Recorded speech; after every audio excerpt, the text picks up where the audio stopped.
Looks like YouTube is working. Are we live right now or just the screen? No, anybody who has already logged into the webinar can hear us right now. Okay. So we can just say that if you have logged in, we will be starting in about 4 minutes. Thanks for coming tonight.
That was a good demonstration of how you're supposed to cough Ah,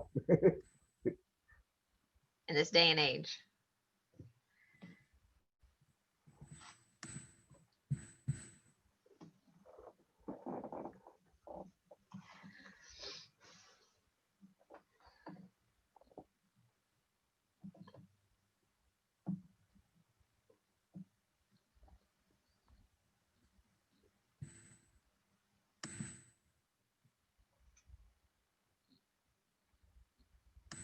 Patricia, I'm putting you on spotlight. All righty.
All right. If anybody is out there who is joining us for tonight's talk, we're going to be starting in just a few minutes. Just getting everybody a chance to log in, log on.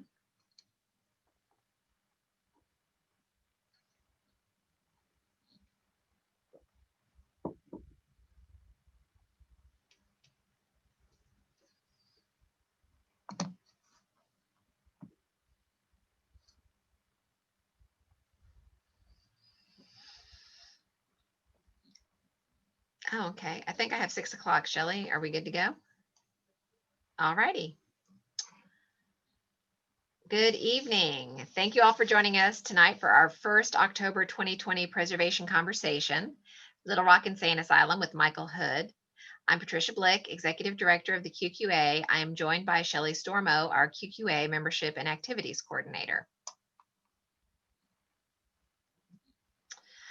I'd like to acknowledge the Quapaw Nation. They have generously underwritten this year's Preservation Conversation series. We would also like to thank our corporate and individual members. We would not be able to carry out our mission without their support. You can find a list of our corporate members on our website at quapaw.com. If you're not a member of the QQA and you believe in our mission, preserving Greater Little Rock's historic places, we invite you to join and support the work that we do. Please go to quapaw.com to join or to make a donation. And also remember that this program is worth 1 hour of AIA CEU credits. Please email us at qqa@quapaw.com to register your participation. Before I introduce our speaker, I wanted to let you know that we will be taking your questions at the end of this talk. Please type your questions in the chat area of Zoom. We are also sharing this program on YouTube tonight. I will monitor the Zoom chat comments and questions, and Shelley will monitor the YouTube questions. On to tonight's preservation conversation. I'm very pleased to introduce our speaker tonight, Michael Hood. Michael Hood is a civil engineering manager for the City of Little Rock Public Works Department and a member of the Pulaski County Historical Society. Mike has been a regular program participant for the Historical Society since 2010. Past presentations include In Search of the Little Rock, Maumelle and Western Railroad, Westward from Little Rock, Early Roads and Places, the Tour of Western Pulaski County, Halstead and Pleasant Grove, Walnut Grove, and the Historical First and Original City of Little Rock. And many of you will remember he did that great presentation for us on the original city a few years ago. Please joining me in welcoming our speaker tonight, Mike Hood. I'm going to stop sharing my Hello, screen. everybody, and I'd like to thank you for having me on tonight. It's different for me to be online instead of in front of a crowd speaking, but I'm glad to be here. My topic tonight is about the Arkansas Lunatic Asylum, and that's really what it was called. That's not politically incorrect. That really is what it was called when it was first started. It took a long time to happen. They started working on building a Arkansas Lunatic Asylum as early as 1873, and it would be more than a decade until the time came when they were ready to build. Those efforts were interrupted by the Brooks-Baxter War, which is a fight over who would be the governor of Arkansas. And if some of you remember that history, that got kind of bloody, and it was a long, drawn-out, protracted affair to finally decide which political party would end up controlling Arkansas. But eventually, the legislature did act and did levy a statewide tax on all property in the state to fund this effort. Excuse me, I'm so sorry. It was so important that that's the effort that they went to. Is Patricia, is my screen up on there? My presentation screen? It is not yet. So if you've hit the screen share, it should Uh-huh. just take a moment.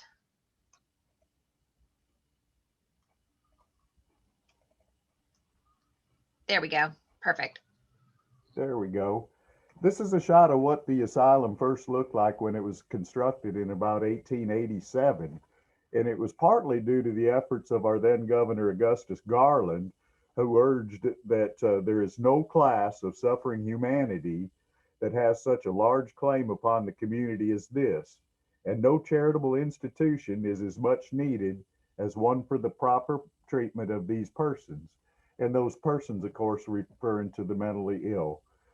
In those years, there just was nowhere and very little treatment available anywhere, but some state effort, some organized state effort to provide for the mentally ill. The asylum opened for business first, March 1st, 1883.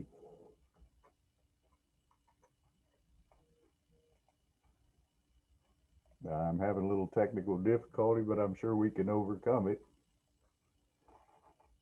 There we go. The old asylum was located on the 7th Street Road, what was then called the 7th Street Road. And this is a map from about 1905 showing where it was located at. If my cursor's working right, you can see the red dot. It's over where it's marked Insane Asylum. And all the little black squares are the outlines of the extent of the buildings in 1905. The yellow line here would be modern day Interstate 630, and the red line is kind of the general route of the roads at that time. This road right here that goes off in a diagonal is the old 7th Street Road, and it connected up with the Perryville Road. And some of you that like Arkansas history might remember that me and Dr. Clark worked on a little story about the Perryville Road and the 7th Street Road. In those years, there wasn't a Markham Street yet. But you can see from the plats and the layout of the city in this area out where UAMS is today on Markham here, and that would be about Cedar Street. of how everything looked at that time. I guess that'd be Elm Street. That'd be about Elm Street, and then Markham to the north. And in these years, you can't see it in this layout, but Plateau Street was called Asylum Road, specifically because that was the road out to the state's insane asylum.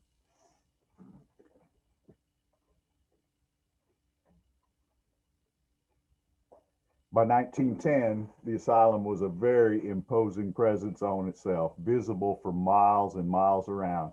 This is a view from it from approximately Cedar Street, likely, looking out across it. The pond is long gone. It hasn't been there for decades and decades and decades since that area all developed. And you can see the extent of the construction almost from the very start of the first building that opened up for patients. They never quit building. It had become like its own city. It was built for the treatment of all kinds of mental illness, epilepsy, birth defects, learning disabilities, and the effects of old age. Many of these people that were committed here were done so by a judge's order. That's what it took to be committed. And when you were committed, you were not free to leave. You were committed to the asylum and were to stay there until you're deemed cured, or that your illness was enough under control that you could be released to the custody of someone else. Many of these people had committed criminal offenses. And oddly, some of the disorders of that time would include dementia, Alzheimer's disease, schizoid and bipolar disorder, anxiety, delirium, obsessive compulsive behaviors, and even postpartum depression. And as I mentioned just a few minutes ago, too, I mean, even epileptics were there.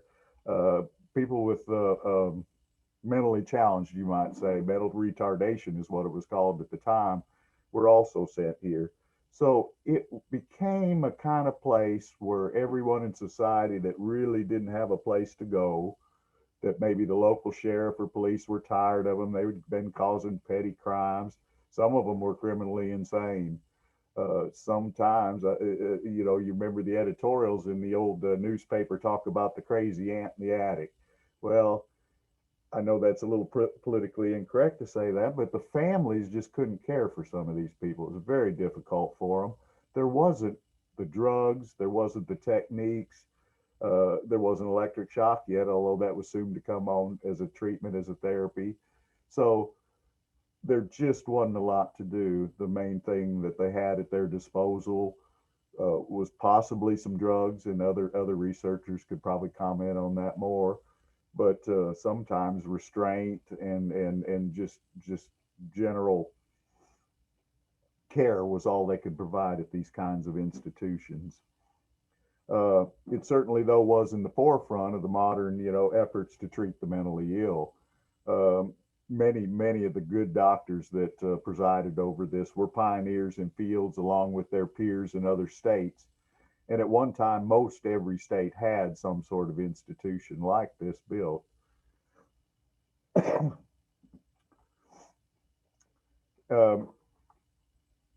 Sedation was a common thing in a treatment for the folks, the patients that were here, and confinement for the violent and unpredictable. Certainly, there was locked doors.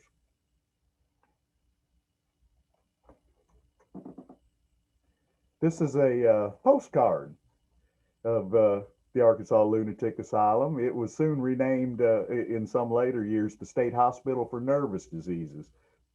Perhaps they thought the term lunatic asylum was too harsh, so they went on to name it the State Hospital for Nervous Diseases. Well, I've often thought about this when I saw this postcard. Okay, you got a postcard of the insane asylum. Says so right up at the top there, insane asylum, Little Rock, Arkansas.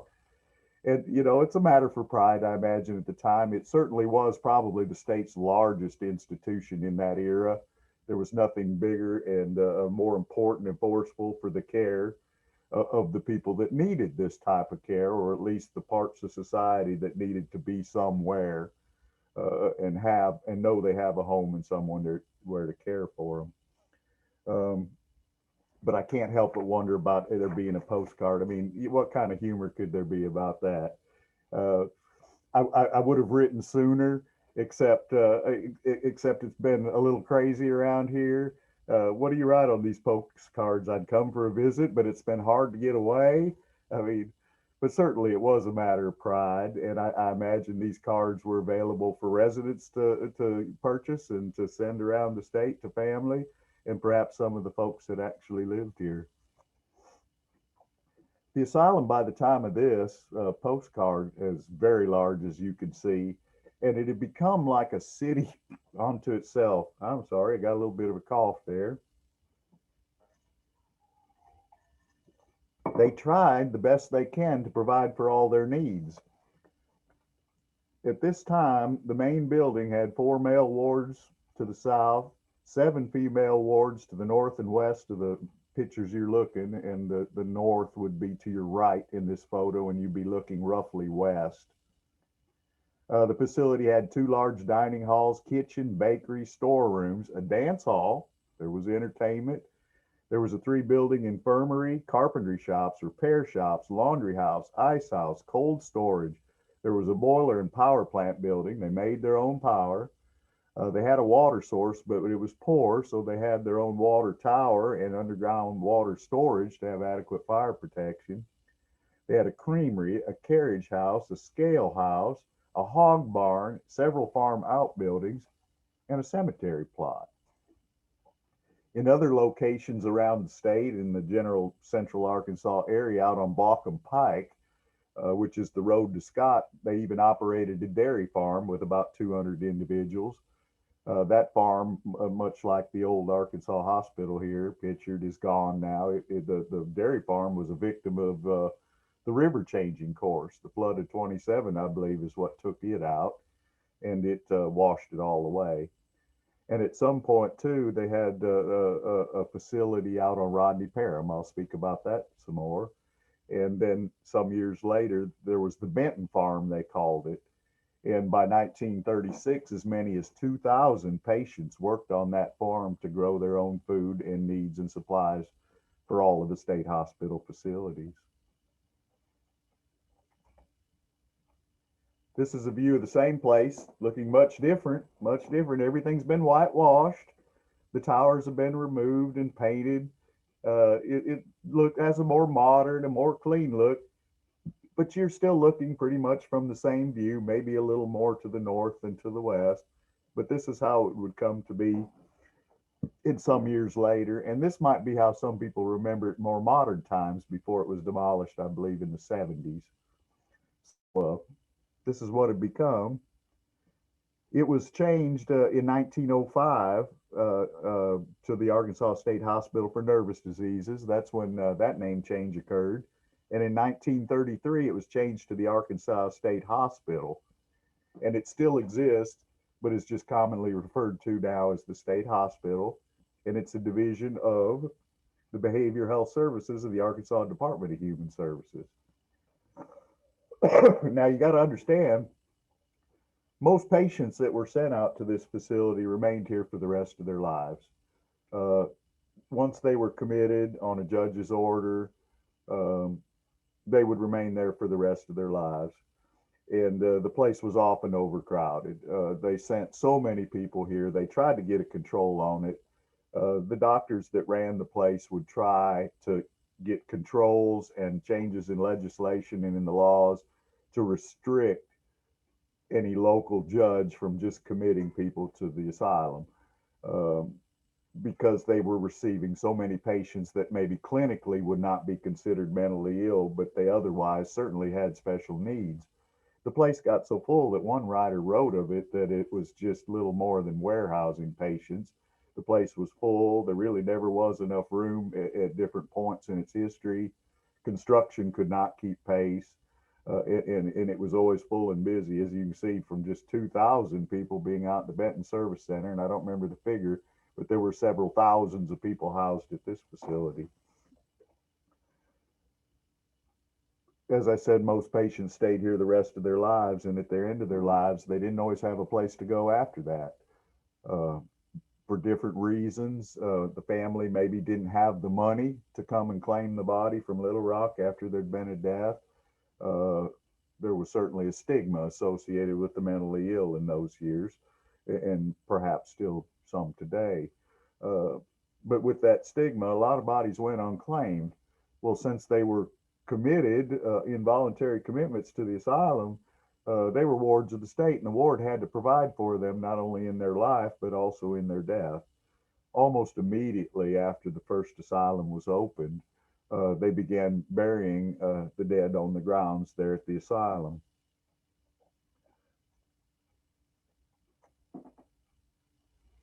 This is an aerial view from 1943 of the extent of the graveyard that developed on this site. Now you got to picture this is the only aerial photograph I could find was 1943 of this general area here. But the burials began almost immediately in the 1880s and continued uninterrupted for many years after it. Um, the burials continued on to the 30s when the sites were filling up. This red area was mapped in 23 as being the extent of the insane asylum cemetery in that year. This building over here was almost certainly built after the initial cemetery construction began. And there's a funny little part of the cemetery mapped over here that I suspect was for the dead from the University of Arkansas Medical Sciences. They had received legislative approval to have cadavers for their students, and when they were through with those cadavers for medical training, they had to be disposed of. Incineration was not common in those years, not at all. So I believe this little part over here would have been set aside specifically for UMF's needs. Because if you look at the orderly pattern within this area of the old cemetery, I believe that would have been the state hospital, the original state hospital cemetery, particularly because their property probably ended right here at this line and was expanded as the years went over. It's likely too this whole area expanded out and become one single graveyard.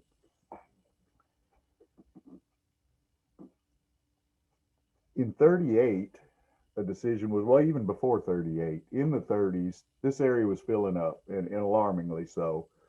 They were out of burial space. UAMS in particular had started sending a lot of their unclaimed dead and their need for burials to the Oakland Cemetery that the city operated over on Springer Boulevard and Roosevelt in that area. And to this day, there's an old pauper cemetery over at Oakland and Fraternal Cemetery where thousands of burials were made of the indigent and unclaimed and forgotten people of that time.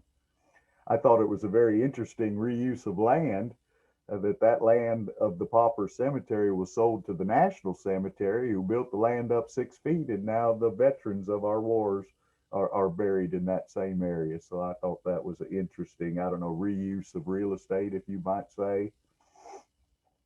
And that's how that come to be. In 1938, during the throes of the Depression, the Works Progress Administration, who I'm sure a lot of you have heard of and know of the fine work they did in building construction, building parks, and many fine public buildings, the WPA took on a project to relocate the graves from the old lunatic asylum cemetery. And they made a very organized and systematic effort to relocate those graves.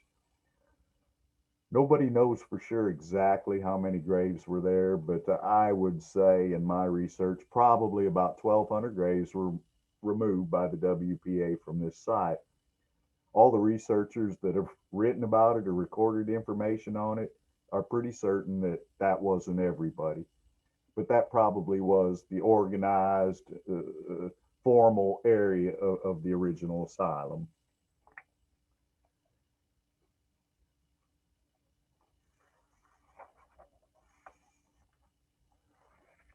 In Arkansas, and I'm getting a little morbid here, but it is Halloween, and this is a story about the old insane asylum cemetery, and this is kind of meant to be a little bit of a ghost story. But in Arkansas, in those years, uh, given that they're mostly indigent or unclaimed bodies from the asylum, they wouldn't have been embalmed. Surely they gave them some care though in their burial, and they were buried perhaps in a wooden coffin or something like that. um, and placed in the ground. But in this climate and this soil condition that tends to be a little acid, I've talked to the city sexton out at Oakland and others about this, that when you go dig up old graves like that, sometimes very little is found. Maybe a few bones, maybe some hardware from the coffin. Uh, John Raines reported that he's been authorized and needed to relocate graves, and is all it's found is a stain at the level of the old burial. And there's just nothing else to be found. The outline of a pinch toe coffin, they call it, rather irregular shaped wooden box.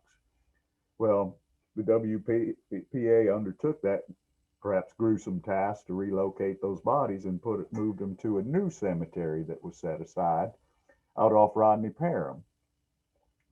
Now you might wonder, after listening to me talk on about this, exactly where is this site located at today, which I thought I would have for our next slide.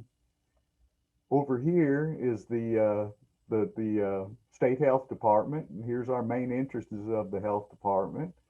And there was the old cemetery for UAMS. Right here in the middle is the modern day state hospital office and admission center. This is where the visitors would go through, in the parking lot for the visitors out front. So the property is still in use to this day as a state hospital for the mentally ill. But of course, a lot of the land use has changed. Over here, this is all UAMS grounds now, and all the old buildings have been removed from that old time. And right here is some residence hall for UAMS. Now think about that. I mean, I wish I had an audience so you could laugh at this a little bit. But don't you think that'd creep some of them college kids out to know that they're living in a dorm on top of what was the old insane asylum cemetery? Now you got to admit that is just a little bit creepy. They moved all the bodies from here and took them out to a new cemetery that had formerly been used as the reform school for boys and girls. It was established in 1906, and it was first called the Arkansas Boys Industrial School. It was established by Governor Jeff Davis signing the legislation and approving an act for providing for the establishment of the State Reform School for the discipline, education, employment, and reformation of convicts under the age of 18. And the site was located a few miles out from Little Rock on what was then called the Perryville Loop. Now, the school did not last long. It's a fine looking brick building, 3 stories high. It was situated up on a little hill overlooking what was called Grassy Creek at that time. It was high above the existing road, the old Perryville Loop Road. And it was a fine facility in every way but one. They wanted to put all these boys to work farming, thinking that was they could sustain themselves. It taught them discipline and hard work, and it was the method of reform of the day. Everybody in a state institution, if they were able, were expected to work. It just was not unusual. It was the prevailing attitude of that time. There was an article in the Arkansas Gazette in 1908 that said the reform school is located about 4 miles from the end of the Highland Park car line and consists of about 200 acres of land, which is said to be about as poor a variety as can be found in Arkansas. That such an institution was located on such unfertile ground is deplored by nearly everyone who visits this institution, and who can imagine what could be done by such a school for boys upon a rich soil. So it did not last long. By 1917, just a few years after construction, the boys' school was moved to a nice farm near Pine Bluff and continued there for years after. So they thought, let's try the girls in there. And there's no explanation on how the girls' reform school worked out, but they were not there long either. And I don't know if it's the building, I don't know, too far from town, or for whatever reason, that school also moved to a site that's still in use today near Alexander, Arkansas. So they were moved out by 1919, and the building stayed empty for some time afterwards. And here's a little map from 43. 46 on where this was located. That little red dot there, there's your reform school for boys and girls. It had a beautiful loop driveway, quite handsome, roadway going up to it on its little plateau high up above here. And then all this land right here was land that had been set aside for that school. If you understand topography, this ground is pretty steep, and what ground's flat is probably pretty rocky. By these years, ponds had been built here, probably as a function of the reform school, or later, this became the state hospital annex. It was a branch of the state hospital, and as I said, there was always a continual need for more space. So when it ceased being the reform school for girls, it was vacant for a few years anyway, till about 1925, when it became the state hospital annex. And I did finally run across a very obscure old newspaper clipping in the archives that mentioned that the annex was for able-bodied epileptics, and they raised hogs and chickens on the site. So I guess my point is, an epileptic you would normally not consider to be among the mentally ill, but yet they were among the many that were institutionalized here.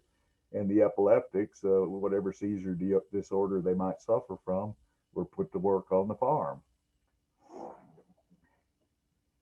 I've shown up here above too that Rodney Parham had a farm.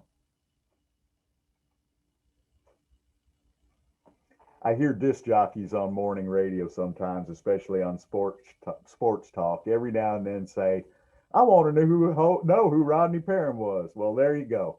There's Rodney Parham. He had a Green Acre moment after World War II. He didn't like city life. He longed to live in the country, and he bought an old farm way out on the Perryville Loop Road and lived there for a long time. Farming was a hobby for him. He was a chancellery judge and a very successful one. I don't know if he bragged or just commented to a reporter at one point that he never ran for office, but yet he was reelected every time. And I do have a few other stories about him. He seems to have been a fine man, and his son, Rodney Parham Jr., for years after, was a very influential attorney in the state attorney general's office. So the family now has been here a long while. Uh, the old Perryville Loop Road got renamed in his honor, partly because of his tireless efforts to pressure the county judge and other politicians that it was time to allocate funds to get the old Perryville Loop Road paved. And so when they paved Rodney Parham for the very first time, they renamed it Rodney Parham Road. And Rodney Parham would end up acquiring a good bit of the old state hospital annex when it also was sold off and went out of business, or was no longer needed. I suspect what happened. And it's been reported to me that they tore down the building and recycled the bricks, but the basement and some of the facilities there sat on the site for many years after it, well into the 50s and 60s, until the whole area generally started redeveloping. Here's Rodney Parham today, and this road here would be Reservoir Road. And in this era of the 40s, it would have just been very recently built, probably as at least part of the construction of Lake Winona in the city's first municipal water supply. So there's just a little bit of trivia along the way. And right here was the location of the new State Hospital Cemetery. And in 1938, when they relocated all the graves from the Asylum Cemetery, the very old Asylum Cemetery, they were relocated to this site.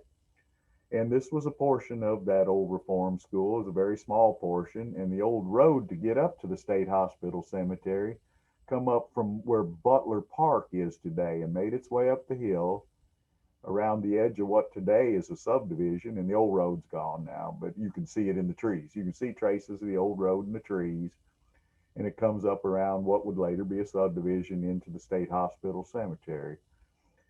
Those relocated graves, as I mentioned, were likely just nothing but bones and coffin hardware, and they were placed in very small boxes in a regular pattern of about 2 foot by 4 foot in long rows, and they were all marked by a uniform small grave marker, only 6 inches wide, with either a name or a number. Name if they knew it, and number if they just knew if that's all they had. Now, because of that, you think about these small, tiny little graves that are just 2 foot by 4 foot. Well, no adult's going to fit in there. And so there was a very persistent and old story that I've heard repeated how they used to bury all the crazy people standing up. But of course, that wasn't true. They just don't understand that that first section of the hospital where about 1,200 graves were relocated was not the full earthly remains of those folks. There's also been different rumors that this hospital extended much further to the north because of some things that happened, but no, it never went out into that old subdivision. That subdivision isn't built over the hospital cemetery.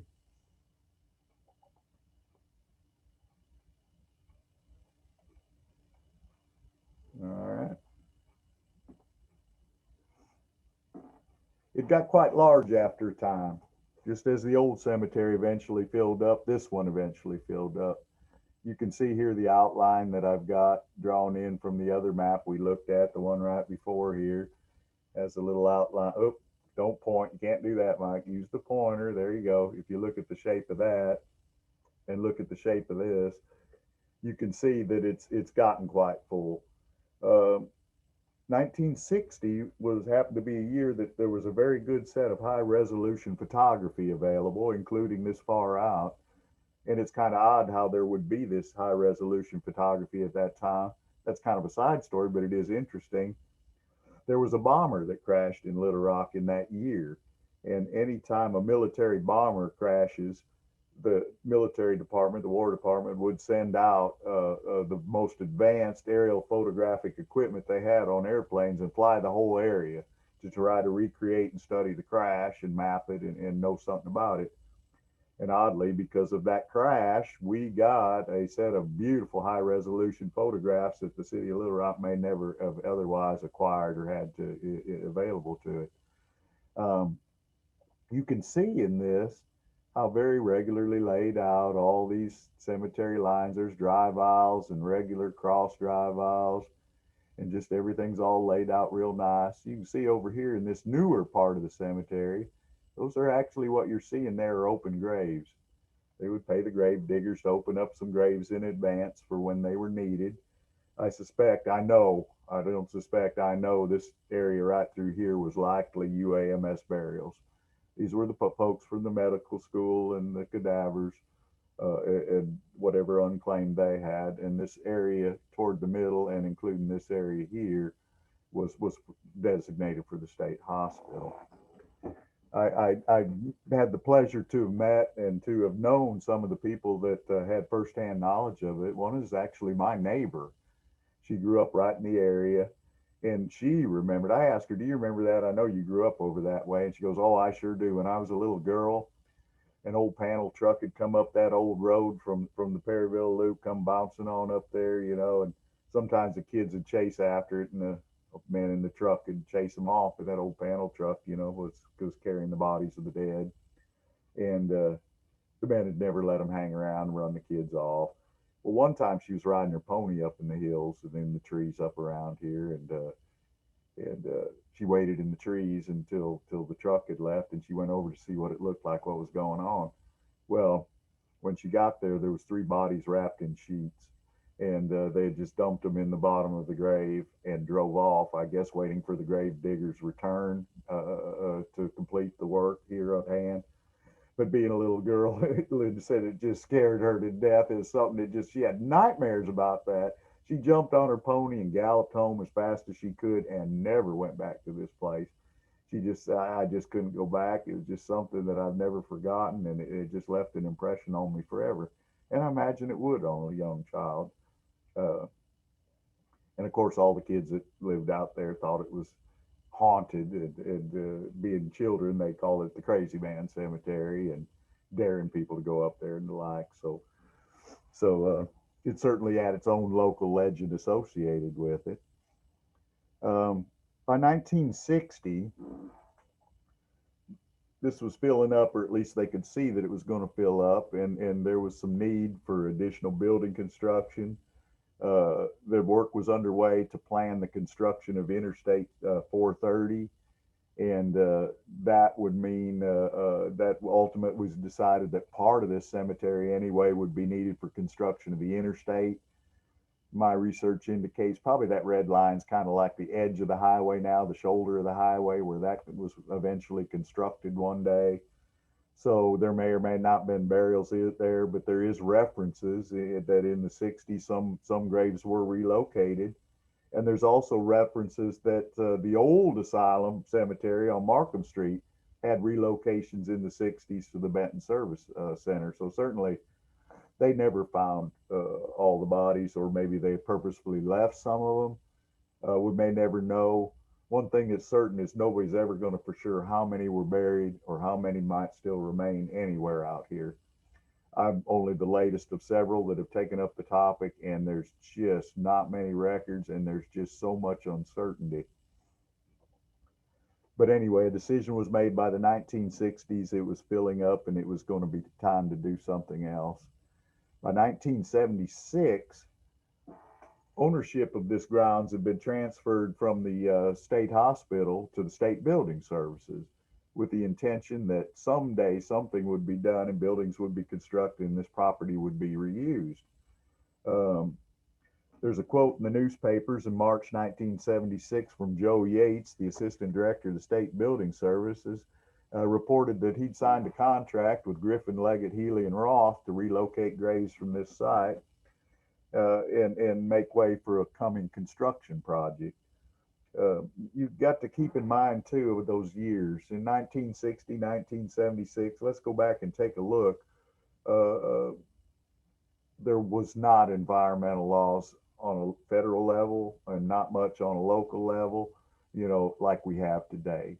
We're talking about years that long predated, or at least somewhat predated, things like the Clean Water Act, the Clean Air Act, the Uniform Relocation Act, requirements for environmental surveys, documentation, resources, appropriate responses that are in place today were not existent then. There wasn't even at this time a state law to prohibit moving a grave or disturbing a grave. There was laws about some things, but just the fact that if you wanted to respectfully move a grave, there's no law against it. There was no court order against it. In fact, the city had old ordinances on the book that if you found a grave on your property, you could relocate it to a cemetery. So things weren't the same then. And I think it wasn't so much that they were uncaring, it was just a different time. But Joe Yates, the assistant director of building services, reported that our stated strategy is if a body was uncovered, it would be moved to the state hospital cemetery in Benton. And as far as we know, most of the people out there have no living relatives. They are unclaimed bodies. And certainly to some extent that's true. The cemetery had become neglected long before this. Nobody really did a nice job taking care of it. It used to have a nice fence around it. The fence poles had been stolen. The fencing had been removed. A lot of the graves had been knocked over. It had become a party site for teenagers. One lady that did come to try to find her forgotten husband was appalled at the condition of it. She couldn't find the marker that she knew used to be there. It had just fallen into disrepair, and partly because really there was no family left to care for those, like so many country graveyards, and that's what it was in those years. It was still a country graveyard with nobody to care for it. A large extended family, there wouldn't be anybody to care for it. So they made a concerted effort to relocate the graves here. Up in the corner, up here, which would be the northwestern corner, a good acquaintance of mine, an employee here at the city of Little Rock, was on site when they began the relocation effort. Up there was several pits, 20 by 20, that was filled with embalmed bodies from the state hospital. And it was a gruesome sight to see, to go and relocate those bodies. And on the remainder of the cemetery site, the older portions to the east, they followed what they stated in the newspapers. They just started digging, and if they uncovered something, they'd stop. The state inspectors would come and inspect it, and the funeral home employees. They would gather up whatever remains were found, which typically was not much, but there was remains, large bones, and coffin handles mostly, according to Mr. Well, I shouldn't say his name in this, but according to Gary, there was a lot of stuff found, and he said that, you know, it's something I wished I could forget. You know, it just made an impression on me for my whole life. And he said, in my estimation, it was a crime what they did to that old graveyard. They knew it was a graveyard. They knew it was clear full, and still they went and dug through everything to make way for the new buildings. So one researcher wrote that they had somewhat rough treatment in life, and even rougher treatment in death.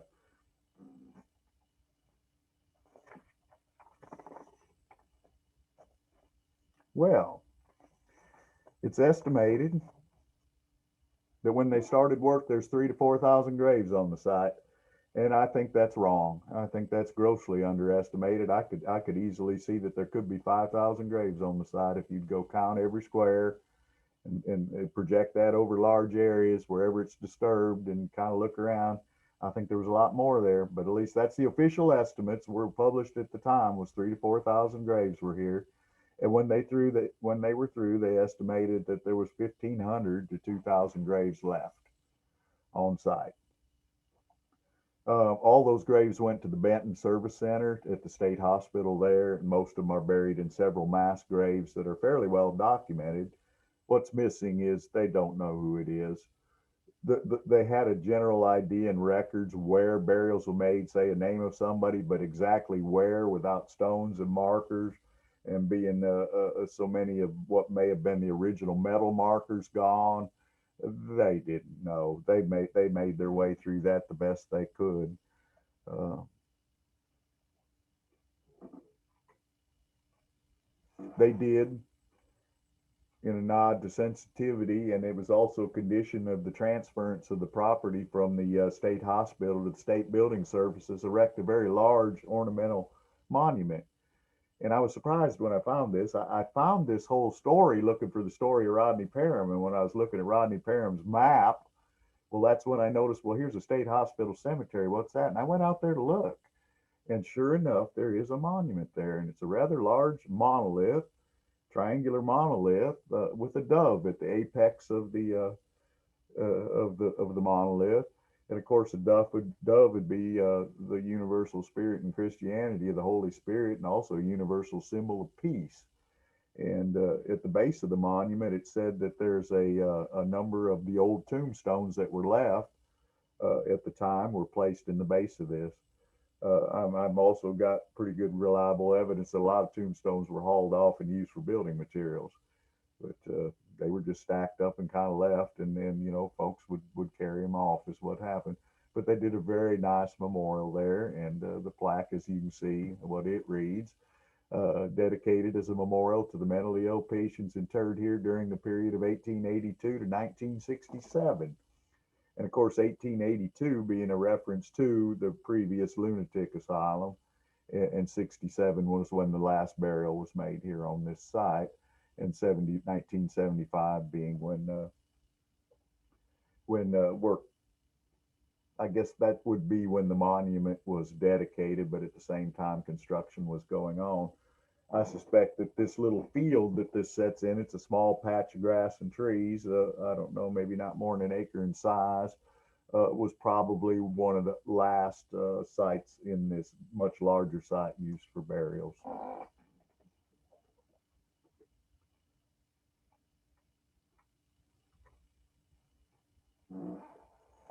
And being Halloween, I thought we'd talk about the spirit world a little bit. Just ask you, do you believe in spirits?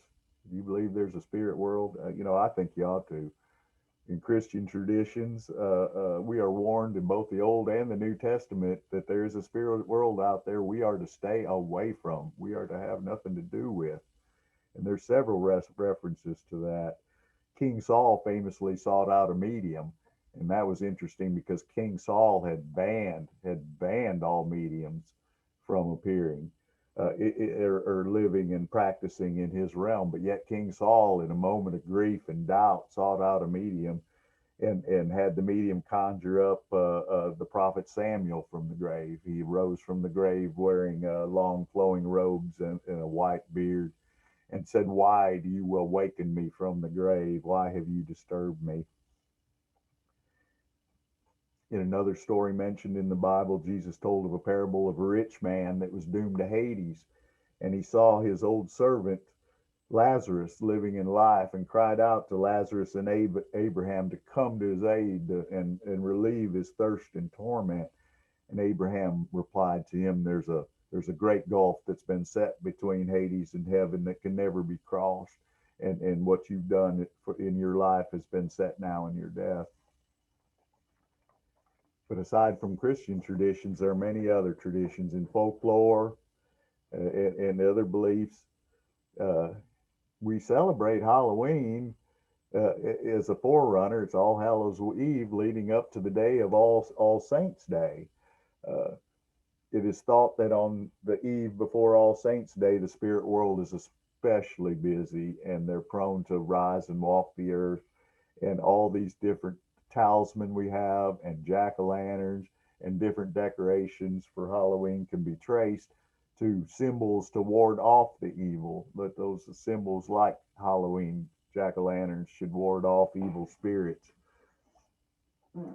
There's also, as you know, on TV, a great world out there that just talks all the time about in search of ghosts, in search of spirits. They devote entire hours and hours of programming to it.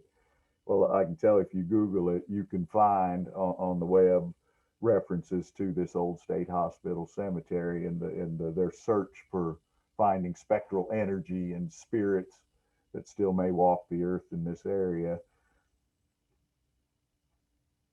You got to imagine, though, it had, with all the graves being disturbed and with all the traditions and different beliefs, that it has to have something going on there. At least it did once, and I guess that's why it's sought out from time to time for those that know of this.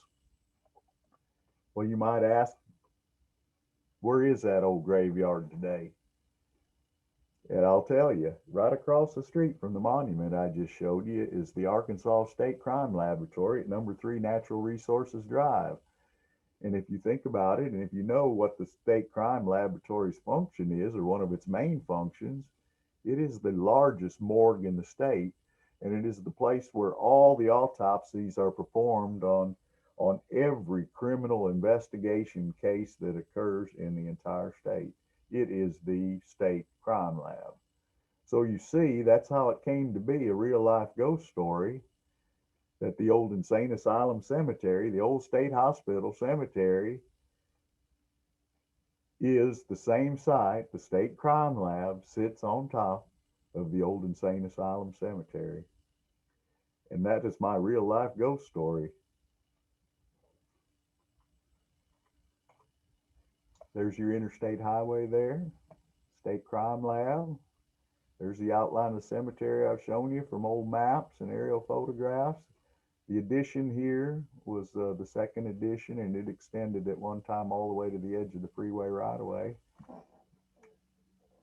And that's about what I have. I guess it would be time for some questions. Yes, we have some questions. So some of it you answered just now, but let me go back to the chat. I'll start there. Okay, Shelley. From Alan Lemon, he asked, there is a cemetery under the National Cemetery on Springer and Roosevelt Road? Yes, there is. At Springer, the old Confederate Boulevard, there's an extension of the National Cemetery that's much more recent than the older portions of the cemetery that are located to the south. And that northern portion of the National Cemetery is built on top of the old Paupers Graveyard. And the old Paupers Graveyard was there for the unclaimed dead all over Little Rock, which would happen in those years, whether it be vagrants or those in dire circumstances. That old cemetery, those without means otherwise, the city would pay the sexton of the cemetery. I think the fee at one time was just a few dollars, $1 to bury the paupers. That it was a very large area located roughly between, you know, and out from where the mausoleum is and the sexton's office. That land was transferred to the United States for an expansion of the expansion of the, oh goodness, of the National Cemetery. And their strategy was they filled the entire area over with 6 feet of dirt, a little more than 6 feet, and continue burials there as part of the National Cemetery. So yes, under the National Cemetery is an old pauper's graveyard. Very interesting. Thank you. Let me go down some of these other questions that we've got. Oh, we had also a question in the Q&A from Carol Young.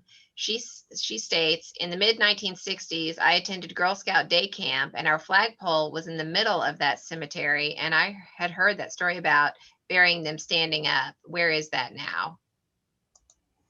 All right. Can we go back to my last little slide there? Yeah, if you open up their screen share again, you should be able to pull that up. So just hit your screen share. I did forget to tell something, and I'm glad that we're back to this. I believe that the oldest part of the cemetery is right here in this triangle area. I think that the road come up along this subdivision, right? Oh, am I using the right pointer? Can you see me as a pointer? There it is. There we Now go. it is. Now it's showing up. Yeah.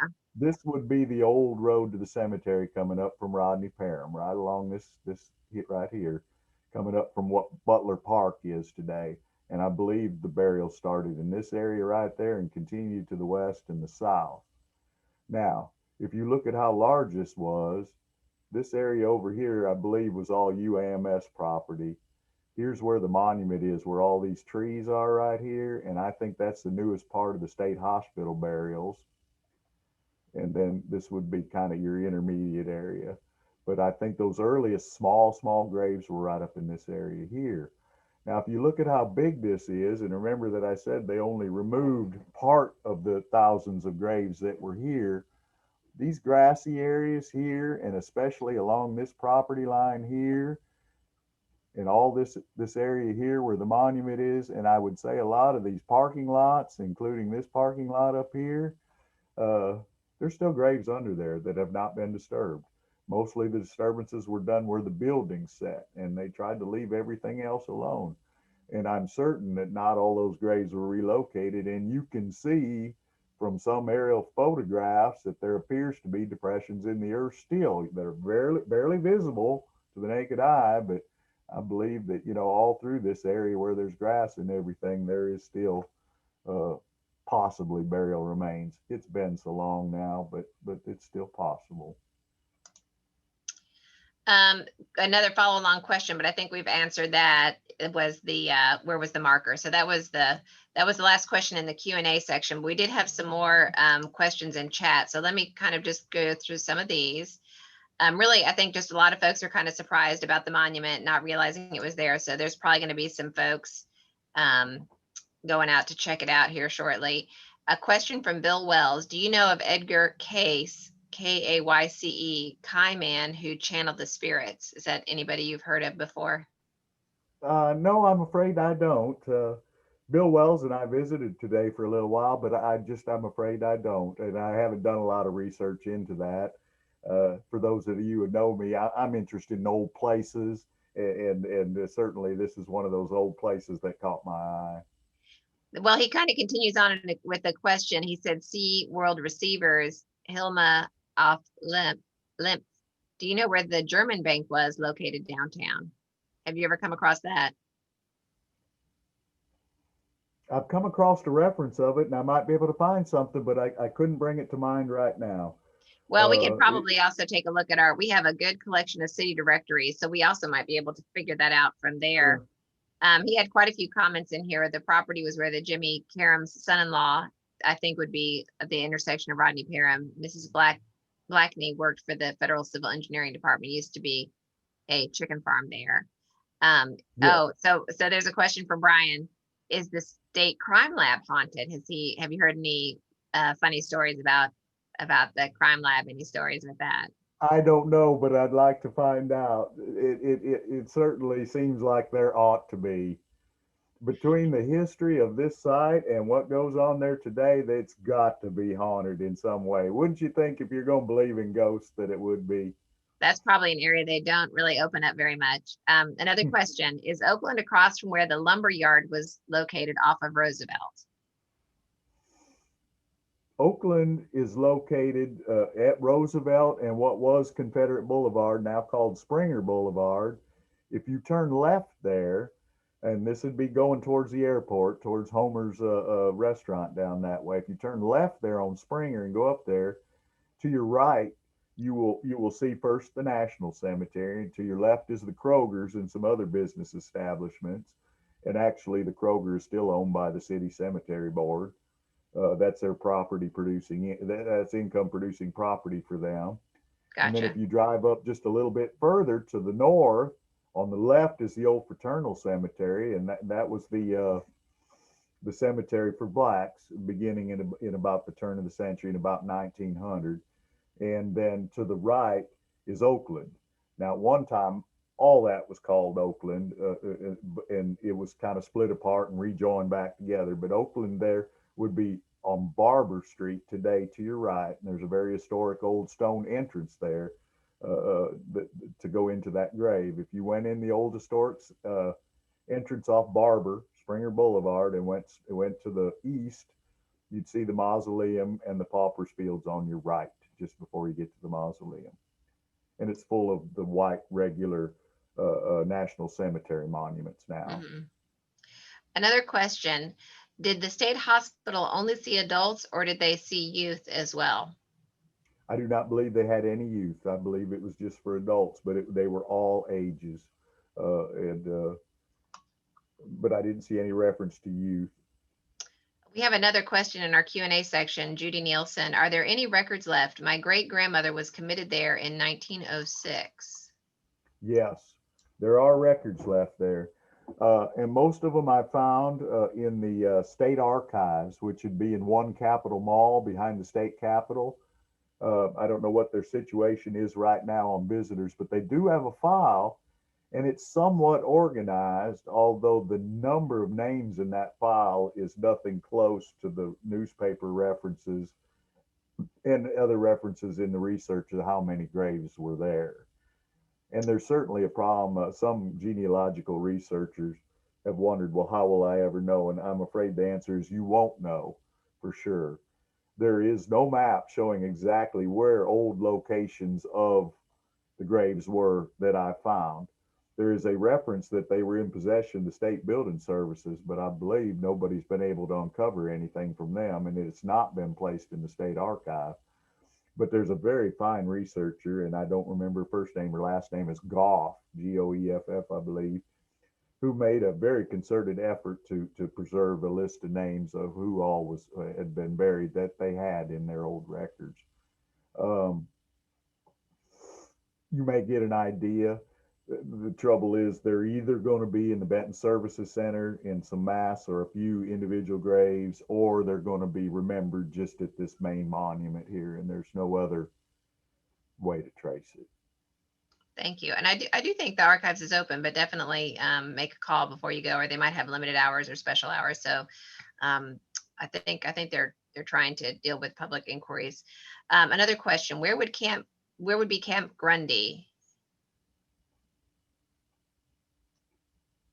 Well, I'm not certain. There's an old Camp Grundy that's way out Highway 10 at the intersection of Highway 300, right across from Robinson School and next door to the Winfield United Methodist Church.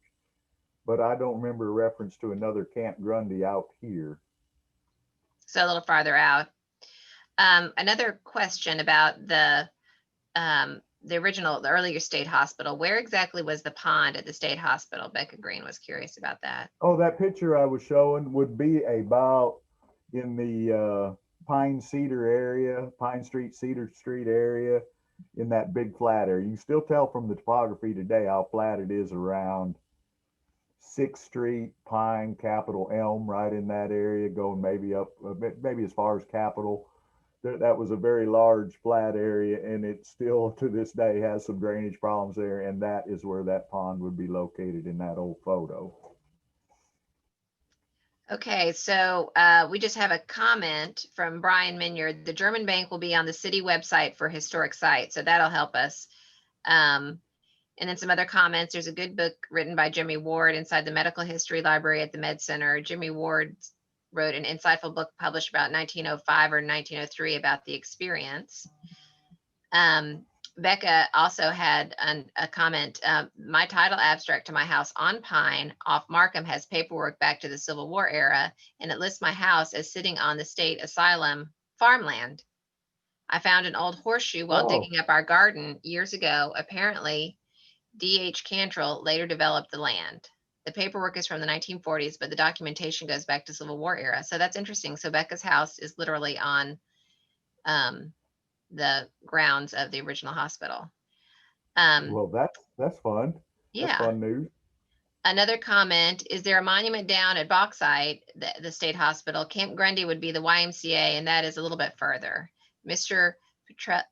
Petrocelli would share those photos with you, showed with me. They lived on Kavanaugh. And I think Shelley has a question too. Yes, Monica Smith over here on YouTube wanted to know if you would show again the map of where the state hospital was today, if you can get back to that slide. I'm not sure. She'd asked about the pond as well, but I think you've answered that question. I'm going to go back to the pond first. This is, this I think is that big flat area, probably bounded maybe Capitol Avenue over here, and way over to your left it'd be towards 6th Street, that general vicinity, Elm Street, Pine Cedar, in that area, because that would give you the right perspective looking up at kind of to the, you're looking technically a little bit to the northwest up towards the hospital from this vantage point. So that's about where that put it, that very large flat area. And then, is this what you'd like, the modern day kind of look of where Yes. everything was from the old lunatic asylum? You can see from this, like I said, they had done a recent expansion here and terraced this grounds. This is not original to the oldest part. And so there's where it was back in history.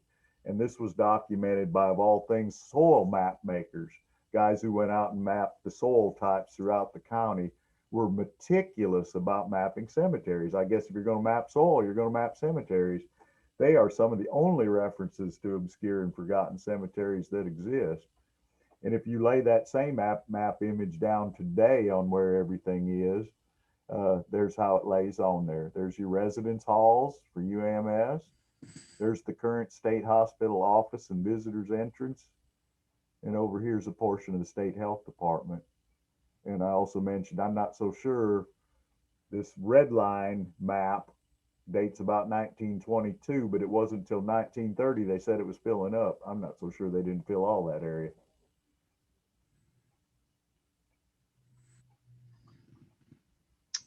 I think that might do it for our questions. So I'm going to say thank you again very much, Mike. And it's quite All right. amazing history of the state hospital, the cemeteries moving from place to place, and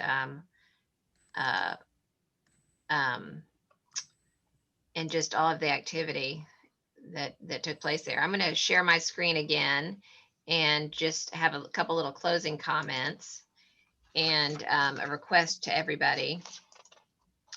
So I just want to remind everyone that our next preservation conversation is October 22nd. It's about the Albert Pike. It's about Albert Pike, not only the man, but also the Scottish Rite Temple, which is a beautiful monument downtown. And our friend Maureen Richmond is going to be making that presentation. And of course, this is kind of doubling up because we had, had missed the months with the pandemic. We canceled some of them. So that's why we have another one coming up in 2 weeks. I'm going to put in a plug for everyone to reach out to your city director and sign our petition about the Murphy Jeffries building. You can find a link to the petition at quapaw.com. And I think if you follow us on Facebook, this is an important African-American building that the city is pursuing demolition of on MLK Drive. It's 2901, 2903 MLK. And we would like this building to be preserved. So we are making it a priority, an advocacy priority, and it is quite literally on the cusp of demolition. So the city, the descendants of Mr. Jeffries are trying to save it, save that building. And then the other thing I was going to mention, after I've asked you to do something, which is work with us to save the building, is that our annual membership meeting is coming up. We were going to try to do it at the end of this month, but we had to push it another week. So it's going to be Wednesday, November the 4th, the day after the election, we know. So it's kind of it's going to be a crazy week, right? It's going to be virtual, 6 p.m. And we're going to be having our business meeting, a year in review, a year that we're looking forward to. And we're also going to have a tribute to Richard Butler. And of course, one of the most exciting components of the event is the presentation of our Greater Little Rock Preservation Awards. And we have some quite amazing projects to recognize this year. So once again, thank you all very much for joining us. Thank you very much, Mike. A big round of applause to him for enlightening us about a Thank you. somewhat challenging topic. I think we all learned a lot, and thank you all again for joining us. And certainly look forward to seeing you all in a couple weeks with Maureen Richmond. And everyone stay safe. Take care. Miss seeing you all in person for sure. Thank you. Thank you.